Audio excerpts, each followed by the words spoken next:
US election के outcome पर या फिर यूएस में जो चुनाव हो रहा है, अमेरिका में जो ग्रेट बैटल या जो हो रही है अभी, उसके चुनाव का जब रिजल्ट आएगा उस पर सबकी नजर है, चाहे वो इन्वेस्टर हैं, चाहे वो इकोनॉमिस्ट हैं, चाहे वो पॉलिटिशियंस हैं, सबकी नजर है कि इस इलेक्शन आउटकम का क्या रिजल्ट होगा भारत के शेयर बाजार में, भारत की इकोनॉमी में और ग्लोबल मार्केट्स में भी। याद रखिए कि ग्लोबल मार्केट्स में क्या असर होगा वो भी बहुत महत्वपूर्ण है। अब ये सारी बातें डिकोड करने के लिए हमारे साथ हैं senior economist Mitali Nikore, senior business economist Sanchita Mukherjee, market expert और market veteran G Chokkalingam ji. बहुत धन्यवाद आप सबको आपके समय के लिए। सबसे पहले तो अगर ये चुनाव कमला हैरिस जीतती है या डोनाल्ड ट्रंप जीतते हैं, काफी लोग ये देख रहे हैं कि देखिए हमने पिछले 2 दिनों में देखा है कि भारत के शेयर बाजार में बहुत वॉलेटिलिटी आई है। तो ये वॉलेटिलिटी देखते हुए जो है चिंता आ गई है, कंसर्न आ गए हैं कि देखिए आने वाले समय में, आने वाले दिनों में क्या हम और असर देखेंगे भारत के स्टॉक मार्केट पर या भारत की इकोनॉमी पर, चाहे जो भी फैसला हो। तो जी चोक्कालिंगम जी, आप क्या कहेंगे कि भारत के शेयर बाजार में जो लोग अभी नजर रख रहे हैं, जो जानना चाहते हैं कि क्या असर होगा आने वाले समय में, चाहे डोनाल्ड ट्रंप जीते चाहे कमला हैरिस जीते, आप उनको क्या कहेंगे? कमला हैरिस जीते 2-3 में मार्केट वीक हो सकता, बट 5-6-7 दिन के बाद कुछ नहीं होगा मार्केट को। इंडिया को यूएस चाहिए, यूएस का इंडिया डिपेंडेंट ज्यादा है। यूएस दोनों कंट्री के साथ सिविल वॉर नहीं कर सकते, इंडिया और चाइना। सो ऑलरेडी इंडिया के पास बहुत ज्यादा फ्रेंडशिप है। So even Kamala Harris comes back to power, वो ज्यादा कॉम्प्रोमाइज करना चाहिए, नहीं तो उनको भी मुश्किल है, इंडिया को भी मुश्किल है। मोर देन $100 बिलियन एक्सपोर्ट्स होता है यूएस को, goods and IT services. So 5 दिन में पूरा सेटल हो जाएगा, back to domestic factors and global war and global deflationary condition, उसको इम्पोर्टेंस इन्वेस्टर्स दे सकते हैं। इलेक्शन का definitely one need not worry too much after 2-3 days। ये 2 दिन में नीचे आते हैं, वो ग्रेट अपॉर्चुनिटी है। ज्यादा वैल्यू स्टॉक्स है स्मॉल एंड मिड कैप में, इन्वेस्ट कर सकते हैं कॉन्फिडेंटली। कुछ नहीं होगा 5 दिन के बाद। अच्छा संचिता, क्या आप सहमत हैं? ये बस कुछ दिनों का जो है रिएक्शन देखेंगी, चाहे मार्केट्स हो, जैसे कि जी चोक्कालिंगम जी ने कहा, चाहे कमला हैरिस जीते या डोनाल्ड ट्रंप जीते, क्या आपको लग रहा है कि ये बस एक नी जर्क रिएक्शन हो सकता है और वैसे जो है भारत की स्टॉक मार्केट्स और भारत की इकोनॉमी पर ज्यादा कोई असर नहीं आएगा और फंडामेंटल्स और पार्टनरशिप्स जो हैं, ट्रेड पार्टनरशिप्स, चाहे जो भी जीते कमला हैरिस या डोनाल्ड ट्रंप, स्ट्रांग रहेंगे? जी बिल्कुल, आपने और चोक्कालिंगम जी ने जैसे कहा, मैं पूरी तरीके से सहमत हूँ, क्योंकि हमारे लिए एक्चुअली अगर देखा जाए तो ये काफी नॉन इवेंट है।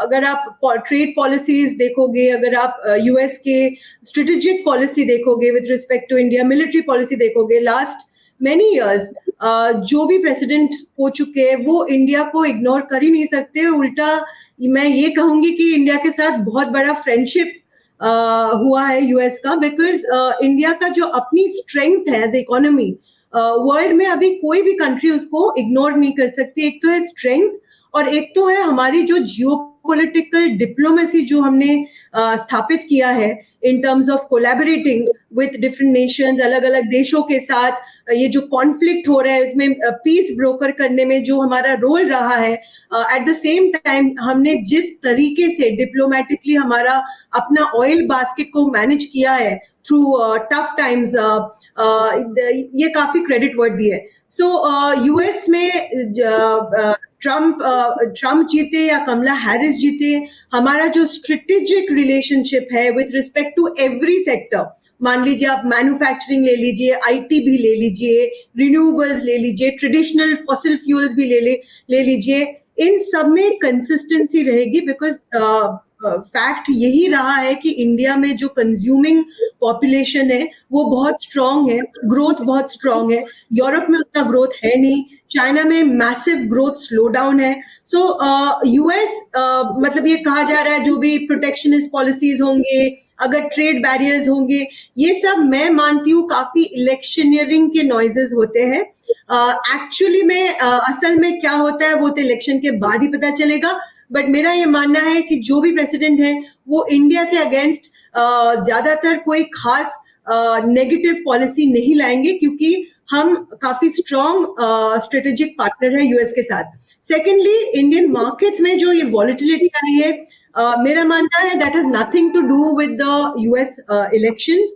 ये हमारा अपना वैल्यूएशन है, अपना इश्यूज है जो हम अभी फेस कर रहे हैं in terms of corporate earnings slow down, हमारा इंटरेस्ट रेट बहुत हाई है, इसमें आरबीआई काफी फोकस्ड है एनबीएफसी की लेंडिंग बुक पे वगैरह वगैरह, तो इंटरेस्ट रेट्स कम नहीं हो रही है इकोनॉमी में।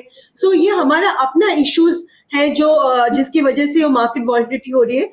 यूएस इलेक्शंस एटलीस्ट मार्केट के लिए काफी नॉन इवेंट कहा जा सकता है। जी, मिताली, क्या आप सहमत हैं कि ये एक नॉन इवेंट हो सकता है, बस कुछ दिनों की बात है, कुछ दिन हम रिएक्शन देख सकते हैं? और एक और सवाल मैं आपसे पूछना चाहूंगी कि देखिए, ये इलेक्शन आउटकम जो है, यूएस इलेक्शन आउटकम, ये एक ऐसे समय में आएगा जब हमने इतनी जियोपॉलिटिकल टेंशन देखी है, जैसे कि संचिता जी कह रही थी, तो और हमने मार्केट वॉलेटिलिटी काफी देखी है, जैसे कि जो जी चोकलिंगम जी कह रहे थे। तो ऐसे समय में जब एक इलेक्शन आउटकम आता है, चाहे जो भी जीते, उसका भारत के शेयर बाजार पे, भारत की इकोनॉमी पर क्या असर हो सकता है? जी, बिल्कुल साक्षी, और मैं बिल्कुल अपने को पैनलिस्ट से पूरी तरह से सहमत हूँ कि अगर हम इस इलेक्शन का आउटकम देखें, तो वो नेसेसरीली इंडिया यूएस रिलेशनशिप को अफेक्ट उतना नहीं करेगा, क्योंकि अगर हम पिछले लास्ट 10 साल का एक ट्रेंड देखें, डिफरेंट प्रेसिडेंट्स रहे हैं पिछले 10 सालों में, 3 डिफरेंट प्रेसिडेंट्स रहे हैं, और तीनों ने ही यूएस इंडिया रिलेशनशिप को स्ट्रॉन्ग बनाने की कोशिश करी है। बहुत एंगेजमेंट हुआ है दोनों कंट्रीज के बीच में, और एक रियलाइजेशन है इंडिया में भी कि एक तरह से हमें यूएस के साथ एक अपना ट्रेड रिलेशनशिप और स्ट्रेंथन करना है। अगर हम लास्ट 4 साल ही देखें, तो क्वाड का फॉर्मेशन जो हुआ, जहां पे इंडिया एक स्ट्रेटेजिक पार्टनर है क्वाड में, और अगर हम ये देखें कि कंपनीज जो इंडिया में आई हैं, उन्होंने इन्वेस्ट किया है, जैसे कि एप्पल, जो कि amongst the biggest firms in the world, मतलब पूरी दुनिया की सबसे बड़ी फर्म में गिनी जाती है और अमेरिका की सबसे बड़ी फर्म्स में गिनी जाती है, उसने इंडिया को चूज किया है मैन्युफैक्चरिंग करने के लिए, और अब आईफोन्स इंडिया में बन रहे हैं और यूएस कि इंडिया से यूएस एक्सपोर्ट हो रहे हैं।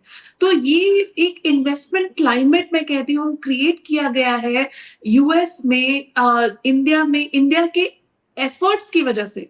मोदी जी जो बार बार वहां गए हैं पिछले 5-6 साल, उन्होंने वहां पे इन्वेस्टर्स के साथ काम किया है कि हम आपको एक अच्छी रेजीम देंगे, आप आइए। तो उसकी वजह से ये एक रिलेशनशिप बना है, और वहां से भी रेसिप्रोसिटी मैं कहूंगी कि यूएस की साइड से भी उन्होंने रेसिप्रोकेट किया है इन एफर्ट्स को। तो ये एक रिलेशनशिप दोनों इकोनॉमीज के लिए बहुत बेनिफिशियल है, टू द एक्सटेंट कि आईटी सेक्टर तो हमारा काफी वैसे भी यूएस पे आज भी बहुत डिपेंडेंट है, और एक स्ट्रॉन्ग यूएस इकोनॉमी हमारे लिए बहुत बेनिफिशियल है, क्योंकि अगर वहां पे ग्रोथ बढ़ेगी, वहां पे कंजम्पशन बढ़ेगी, तो हमारे लिए जो हम यूएस इकोनॉमी को सर्विस कर रहे हैं, वो एक बहुत ही बेनिफिशियल चीज है, हमारी एक्सपोर्ट्स बढ़ेंगे। लेकिन हैविंग सेड दैट, हमारे लिए एक लेसन है यहाँ पर कि इंडिया को अपनी कैपेबिलिटी और ज्यादा बढ़ानी पड़ेगी। डिफेंस मैन्युफैक्चरिंग में, जैसे संचिता ने कहा, बहुत हमने अपनी कैपेबिलिटी पे काम किया है, एसएमईज भी आ गए हैं उसमें, लेकिन इसी तरह से हमें टेक सेक्टर में भी अपनी कैपेबिलिटी पे काम करना है, एआई बेस्ड कैपेबिलिटी पे काम करना है, ताकि हम यूएस कंपनीज के साथ मिलकर काम कर सकें, सिर्फ उनके बैक ऑफिस ना बने रहें पूरी जिंदगी के लिए। तो ये बहुत जरूरी है कि हम अपनी कैपेबिलिटीज पर भी काम करें।